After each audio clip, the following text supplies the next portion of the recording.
Champions trophy తటస్థ వేదిక suspense కు తెరపడింది. హైబ్రిడ్ మోడల్లో టోర్నీ నిర్వహించేందుకు ఒప్పుకున్న పాకిస్తాన్ భారత్తో మ్యాచ్ల కోసం యూఏఈని వేదికగా ఫైనల్ చేసింది. దీనికి సంబంధించి ఐసీసీతో తుది చర్చలు జరిపిన తర్వాత నిర్ణయం తీసుకుంది. దీంతో లీగ్ స్టేజ్ లో భారత్ ఆడే 3 మ్యాచ్లు కూడా ఎడారి దేశంలోనే జరగనున్నాయి. పాకిస్తాన్ యూఏఈ వేదికగా ఈ మెగా టోర్నీ జరగనుంది. పాకిస్తాన్ కు భారత జట్టును పంపేందుకు బీసీసీఐ నిరాకరించడంతో టోర్నీని హైబ్రిడ్ మోడల్లో నిర్వహించేందుకు పీసీబీ ఒప్పుకోక తప్పలేదు. ఛాంపియన్స్ ట్రోఫీలో భారత్ పాకిస్తాన్ మధ్య ఫిబ్రవరి 23వ తేదీన మ్యాచ్ జరగనుంది. ఫిబ్రవరి 20న బంగ్లాదేశ్ తో లీగ్ మ్యాచ్ తో ఛాంపియన్స్ ట్రోఫీలో భారత్ పోరాటం మొదలు కానుంది. పాకిస్తాన్ తో ఫిబ్రవరి 23న, న్యూజిలాండ్ తో మార్చి 2న ఆడనుంది. త్వరలోనే ఐసీసీ అధికారికంగా టోర్నీ పూర్తి షెడ్యూల్ ప్రకటించనుంది. ఛాంపియన్స్ ట్రోఫీలో తన మ్యాచ్లను భారత్ దుబాయ్ వేదికగానే ఆడనుందని సమాచారం.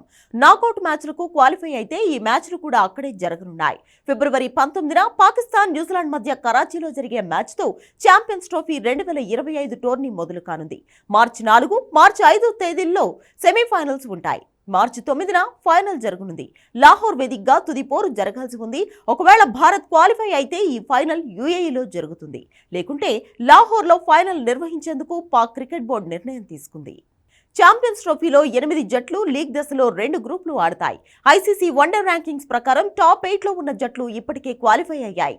గ్రూప్ ఏలో Bharat, Pakistan, New Zealand, Bangladesh, group below Afghanistan, దక్షిణాఫ్రికా, ఆస్ట్రేలియా, ఇంగ్లాండ్ చోటు దక్కించుకున్నాయి. హైబ్రిడ్ మోడల్లో నిర్వహించేందుకు పాక్ క్రికెట్ బోర్డు కొన్ని కండిషన్స్ తో ఒప్పుకుంది. ఈ టోర్నీ తర్వాత భారత్లో జరిగే ఐసీసీ టోర్నీలు కూడా హైబ్రిడ్ మోడల్ అమలు చేసే డీల్తో ఓకే చేసింది.